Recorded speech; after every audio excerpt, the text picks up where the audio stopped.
Hi வணக்கம். நம்மளோட Ammu positivity சேனலை பார்க்குற எல்லாருக்கும் இன்றைக்கி டே சூப்பராக அழகாக ப்ளசண்ட்டாக போகணுங்க. ஸோ இன்றைக்கி வந்து நான் முக்கியமான ஒரு விஷயத்த ஷேர் பண்ண போகிறேன். நம்மளோட தமிழ் நீங்கள் பார்த்துருப்பீங்க. ஸோ இந்த மாதம் பட்ஜெட் வந்து பார்த்திங்கன்னா துண்டு போடலை, பெட்ஷீட் போட்டுகிட்டே மொத்தமாக படுத்து காலி ஆயிடுச்சு. ஸோ இது நான் வந்து சிரிச்சுக்கிட்டே சொல்கிறேன், ஆனால் நான் ரொம்ப கஷ்டத்தில் இருக்கிறேன் அப்படின்னு கூட நீங்கள் நினச்சிக்கலாம். இது ஒரு அவேர்னஸ்க்காக என்ன மாதிரி யாரும் இருக்காதீங்க. ஸோ கரண்ட்டு பில் இந்தளவுக்கு வருமா, இத்தனைக்கும் ஒரு வீட்டில் தான் இருக்கிறோம். ஸோ ரொம்ப யூசேஜ் கம்மியாக பண்ணியே இவ்வளோ ஏன் டிஃப்ரென்ஸ் வருது, எதனாலன்னு எனக்கு நிஜமாக புரியலை. கிட்டத்தட்ட என்னோடய பில் வந்து பார்த்திங்கன்னா 15,000 ரூபாய் வந்திருக்கு. ஸோ இது வந்து 4வது மாதம் 5வது மாதம் கரண்ட் பில்லை சேர்த்து 6வது மாதம் 10ஆம் தேதிக்குள்ளே நம்ம கட்டுவோம் இல்லையா. ஸோ அந்த பில்லை தான் வரும்போது பயங்கரமான ஒரு ஷாக்கிங்கான ஒரு விஷயம் என்னென்னா, பில் வந்து கிட்டத்தட்ட 14,000 அதாவது 14,850 ருபீஸ்க்கு மேலே இருக்குது. அதாவது 15,000க்கு ஒரு 100 ரூபாய் குறை அப்படின்னு கூட நீங்கள் எடுத்துக்கலாம். ஸோ அந்த அளவுக்கு சார்ஜஸ் வந்து அதிகமாக இருக்கிறதுக்கு என்ன காரணம் அப்படின்னு சொல்லிட்டு ஃபஸ்ட் எனக்கு புரியல. அதுக்கப்புறம் தான் யூனிட்ஸ் எவ்வளோ ஓடி இருக்குன்றதை நான் பார்த்தேன். ஸோ யூனிட் ஏன் இவ்வளோ ஓடி இருக்குன்னே எனக்கு தெரியல. சரி, இதுக்கு முன்னாடி இந்த மாதிரி நான் என்றைக்குமே பண்ணதே கிடையாது. ஏசி வந்து பகலில் போட்டாலும் நைட்டில் போட்டாலுமே குறைஞ்சது அந்த மாதத்தில் வந்து 4வது மாதம் 5வது மாதம் 6வது மாதம் வருஷத்தில் வந்து 3 மாதம் வெயில் ரொம்ப அதிகமாக இருக்கும். அந்த டைமில் தான் மோஸ்ட்லி நான் ஏசியை யூஸ் பண்ணுவோம். மித்தத்தில் ஏசி வந்து யூஸ் பண்ண மாட்டோம். ஸோ அந்த டைமில் வந்து பார்த்திங்கன்னா இந்த அளவுக்கு கரண்ட் பில் வந்திருக்காங்கன்னா கிடையவே கிடையாது. ஸோ மேக்ஸிமம் வந்து நான் கட்டினது 2,000-2,500 ரூபாய் ரொம்ப அதிகம். அதுக்கே நான் ரொம்ப புலம்பிட்டு தான் நான் வந்து கரண்ட் பில் கட்டுவேன். அப்படி இருக்கும்போது இந்த மாதம் இவ்வளோ வந்ததுக்கு காரணம் என்னன்னு எனக்கு புரியலை. ஸோ அதுக்கப்புறம் தான் கரண்ட் பில்லில் என்னென்ன சேஞ்சஸ் பண்ணியிருக்காங்க.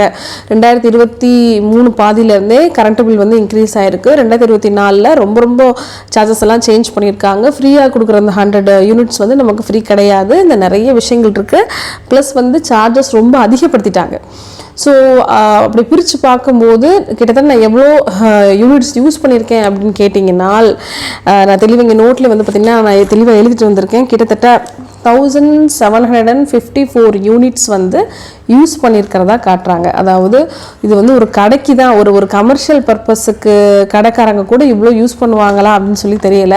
யூனிட் எடுக்க வரும்போதே வந்து கேட்டு போயிருக்காங்க, ஏன் இவ்வளோ யூனிட் யூஸ் பண்ணியிருக்கிறாங்கன்னு சொல்லிட்டு கேட்டு போயிருக்காங்க. ஸோ அதுக்கப்புறம் தான் நான் கிட்டத்தட்ட வந்து 2 நாள் இதை பற்றி நான் நிறைய விஷயங்கள் தெரிஞ்சுக்கிட்டேன். அது தெரிஞ்சுக்கிறதுக்கும் ப்ராப்பராக ஒரு கவர்மெண்ட்லேருந்து எந்த ஒரு விஷயமும் அனௌன்ஸ்மெண்ட்டில் தெளிவாக இல்லை. நம்ம அவங்க சைட்டுக்கு போய் டவுன்லோட் பண்ணலாம் கூட அதில் ஒரு 1008 சிக்கல்கள் இருக்குது. தெளிவாகவே அவங்களோட சார்ஜஸே அவங்க சொல்ல மாட்டாங்க. ரீடிங் எடுக்கிறவங்க கிட்ட சார்ஜஸ் கேட்டால் அவங்க ஒன்றுக்கு பின்னும் முரண்பாடாக தான் சொல்கிறாங்களே தவிர யாருக்குமே நம்ம வந்து ஒரு தமிழ்நாட்டில் இருக்கிறோம், ஸோ இந்த கரண்ட்டுக்கு இவ்வளோ தான், ஸோ இதுக்கு இவ்வளோ தான் பே பண்ணணுன்ற எந்த ஒரு விஷயமுமே தெளிவாக யாருக்குமே தெரியலை. அதுதான் உண்மை. ஸோ நம்ம வந்து இப்போ கரண்ட் பில் வந்து மாதம் இப்போ ஃபோன்லேயே நமக்கு வந்துடும், அதில் தான் பே பண்ணுறோம் இல்லையா. ஸோ அதுலேயுமே வந்து பார்த்திங்கன்னா இந்த மாதிரி கரண்ட் பில் வந்து இதுலேருந்து எவ்வளோ யூனிட்ஸ் யூஸ் பண்ணால் எவ்வளோ சார்ஜஸ்ங்கிறது தெளிவாகவே எதுவுமே இல்லை. ஸோ நம்ம நெட்டில் சர்ச் பண்ணும்போதுமே எல்லாமே பழைய விஷயங்களாக மட்டும்தான் வருது. ஸோ கஷ்டப்பட்டு ஒரு வேளை தெரிஞ்ச அளவுக்கு நான் கண்டுபிடிச்சிருக்கேன். ஸோ அதை பற்றினா தான் இன்றைக்கி நான் உங்களுக்கு ஒரு இன்ஃபர்மேஷன்ஸ் கொடுக்க போகிறேன். ஸோ இது வந்து ஒரு அவேர்னஸ் வீடியோ அப்படின்னு கூட சொல்லலாம். 15,000 ரூபாய் பில்லுங்க. என் வீட்டு மாத வாடகை வந்து பார்த்திங்கன்னா 7,000 ரூபா தான். 7,000 ரூபா தான் நான் வீட்டு வாடகையே கொடுக்குறேன். அதுவும் ஒரு 2 மாதத்துக்கு முன்னாடி இருக்கிற வரைக்கும் 6,500 ரூபா தான் வீட்டு வாடகை. என்னோடய பட்ஜெட்டே ஒரு மாதத்தோட பட்ஜெட்டே வாடகை, சாப்பாடு, கரண்ட்டு பில்லு, கேஸு, அதுக்கப்புறம் வந்து பார்த்திங்கன்னா தண்ணி கேனு, ஸ்நாக்ஸுக்கு, ஃபுட்டுக்கு, பெட்ரோல், இது எல்லாமே சேர்த்து மாதம் 18,000 ரூபா. அதுவும் 18,000 ரூபாங்கிறது நீங்கள் மேபி அதிகமாக உங்களுக்கு தெரியல, ஏன்னா நான் வீட்டு வாடகை கொடுக்குறேன் இல்லையா. ஸோ எனக்கு வந்து அது ஒரு எக்ஸ்ட்ரா சார்ஜஸாக வருது. ஸோ ரெண்டல் ஹவுஸுங்கிறதுனால. இதே ஓன் வீடு வச்சுருந்தீங்கன்னா 18,000 ரூபாய் நிஜமாவே ரொம்ப அதிகமான ஒரு பட்ஜெட் தான். 4 பேர்த்துக்கு சொல்கிறேன். ஸோ ஆனால் இந்த மாதம் நான் வந்து கரண்ட் பில்லு 15,000 கட்டியிருக்கிறேன். ஸோ இது வந்து எதிர்பார்க்காத ஒரு செலவு. ஸோ இந்த கரண்ட் பில்லு எப்படி பிரிக்கிறாங்க அப்படின்றத சொல்கிறேன். இதுக்கு முன்னாடி நம்ம கரண்ட் யூஸ் பண்ணும்போது ஃபஸ்ட்டு 100 யூனிட் ஃப்ரீ, ஆனால் இப்போ அந்த 100 யூனிட் ஃப்ரீ கிடையவே கிடையாது. அதுக்கடுத்து இப்போ இவங்க போட்டுற சார்ஜஸ் வந்து பார்த்திங்கன்னா 100 யூனிட்லேருந்து நம்ம வந்து ஒரு 400 யூனிட் யூஸ் பண்ணுவோம்ல, 400 யூனிட் யூஸ் பண்ணோம்னா 4,000 ரூபா போட்டிருக்காங்க. அதாவது 100 யூனிட்லேருந்து 400 யூனிட் வரைக்கும் யூஸ் பண்ணால் 4,000 ரூபா. 401 யூனிட்லேருந்து 500 யூனிட் வரைக்கும் யூஸ் பண்ணோன்னா 6 ரூபா. 501 யூனிட்லேருந்து 600 யூனிட் யூஸ் பண்ணோன்னா 6 ரூபா. 601லேருந்து 800 யூஸ் பண்ணோம் அப்படின்னா வந்து பார்த்திங்கன்னா 8 ரூபா, சாரி 9 ரூபா. இந்த மாதிரி நிறைய சார்ஜஸில் டிஃப்ரென்ஸ் இருக்குது. 800 to 1000க்கு மேலேன்னா 10 ரூபா போட்டிருக்கிறாங்க. அது 1000 யூனிட்டுக்கு மேலே போயிடுச்சுனாலே, அதுக்கு மேலே எத்தனை யூனிட் போயிடுச்சுனாலே 11 ரூபா கொடுக்கணும். ஸோ இதை வந்து எப்படி கால்குலேட் பண்ணியிருக்காங்கன்னா, இப்போ நான் வந்து பார்த்தீங்கன்னா 1750 something units use பண்ணியிருக்கோமா last 2 monthஸில்.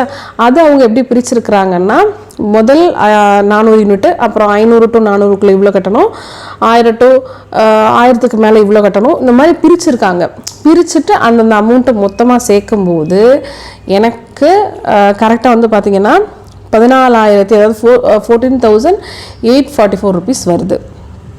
So முக்கியமாக வீட்டில் டிவி அதிகமாக பார்த்தா கரண்ட் போகுமான்னா போகாது, சரிங்களா? டிவி யூஸ் பண்ணுறதுனால வந்து கரண்ட் சார்ஜஸ் வராது. நம்ம வந்து எல்இடி லைட்ஸ் தான், மோஸ்ட்லி எல்இடி பல்ப் லைட் தான் யூஸ் பண்ணுறோம், அதுக்கும் கரண்ட் அவ்வளோ போகாது.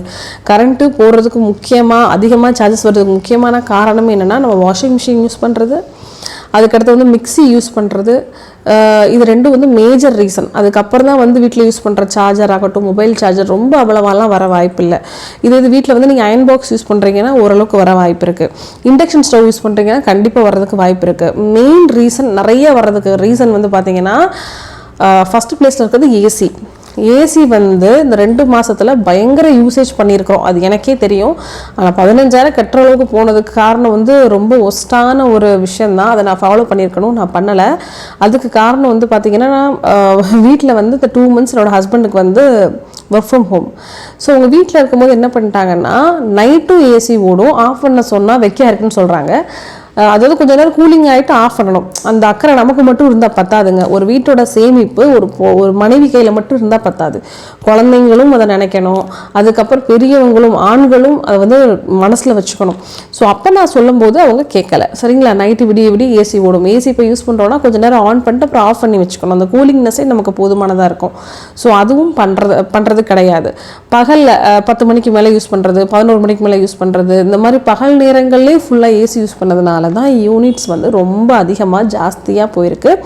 இன்னொரு ரீசன், கரண்ட்டோட சார்ஜஸை இவங்க ரொம்ப இன்க்ரீஸ் பண்ணிட்டாங்க. நீங்கள் யோசிச்சு பாருங்களேன், 400 யூனிட் இதுக்கு முன்னாடி வந்து பார்த்திங்கன்னா நம்ம 2,000 ரூபா தான் கட்டிகிட்டு இருந்தோம், இப்போ 4,000 ரூபா கட்டுறோம். ஸோ இது வந்து ரொம்ப அதிகமான ஒரு சார்ஜஸ், அப்படியே டபுள் மடங்கு ஆயிருக்கு.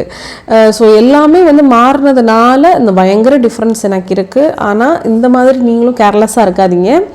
இன்னொரு விஷயம், இந்த மாதிரி யூனிட்ஸ் நம்ம அதிகமாக யூஸ் பண்ணாமல் சில பேர்த்துக்கு இந்த மாதிரி வந்திருக்கு. ஸோ அதையும் நான் விசாரித்தேன். ஸோ அதனால் நம்ம எப்போவுமே ப்ரிகாஷனாக நம்ம இருக்கணும். எப்போயுமே ரீடிங் எடுத்துகிட்டு போகிறாங்கன்னா நீங்களும் அந்த நம்பரை நோட் பண்ணி வச்சுக்கோங்க. 2 மாதத்தில் எவ்வளோ சார்ஜஸ், அதாவது நம்பர்ஸ் சேஞ்ச் ஆகிருக்குங்கிறது நமக்கே தெரியும். ஏன்னா இங்கேருந்து ரீடிங் எடுத்துகிட்டு போகிறவங்க தான் அதுக்கடுத்து சிஸ்டமில் அப்டேட் பண்ணுறதாகவும் சொல்கிறாங்க. எடுத்துகிட்டு போகிறவங்களே தப்பாக எடுத்துகிட்டு போயிட்டாங்கன்னா ஒன்றும் பண்ண முடியாது. ஸோ நம்ம ரொம்ப கவனமாக இருக்கணும். அதுக்கப்புறம் நம்ம யோசிச்சு பிரயோஜனமே கிடையாது. ஸோ நீங்களும் இந்த மாதிரி பண்ணாதீங்க. ஸோ இந்த 15,000 நான் மேனேஜ் பண்ணுறதுக்கு நிஜமாகவே ரொம்ப கஷ்டப்பட்டு தான் நான் மேனேஜ் பண்ணேன். சொல்லப்போனால் நான் வந்து நகைச்சீட்டு போடுறேன், அந்த பணத்தை எடுத்து இந்த கரண்ட் பில்லை நான் போட்டு தான் மேனேஜ் பண்ணியிருக்கிறேன். ஸோ இன்னும் வந்து அதுக்கடுத்து நான் வந்து பார்த்திங்கன்னா நகைச்சீட்டுக்கும் நம்ம வந்து பணம் கட்டணும். ஸோ எல்லாம் குழப்பத்தில் போயிடுச்சு. ஸோ இந்த மாதிரி இருந்தோன்னா, பொறுப்பு இல்லாமல் இருந்தோன்னா ஒன்றுமே பண்ண முடியாது. ஸோ வீட்டில் இருக்கிற எல்லாரும் பொறுப்போடு நடந்துக்கணும், அப்போ தான் ஏதோ ஒன்று சேமிக்க முடியும். ஸோ இதுக்கப்புறமாச்சும் நெக்ஸ்ட் மந்த் நான் சொல்கிறேன். இந்த ரீடிங்கில் நான் நோட் பண்ணி வச்சுட்டேன் ஆல்ரெடி. அதுக்கப்புறம் நான் ரீடிங் செக் பண்ணி பார்த்தேன். செக் பண்ணி பார்க்கும்போது ஒரு நாளைக்கு வந்து எனக்கு 8லேருந்து 11 யூனிட் வரைக்கும் ஓடுது. அதுவே வந்து அதிகம். ஸோ ஏசி யூஸ் பண்ணாலே டெய்லி கண்டிப்பாக 5 யூனிட் அதிகமாக தான் வரும். இல்லை நார்மலாக 5-6 யூனிட் வருதுன்னு வச்சுக்கோங்க.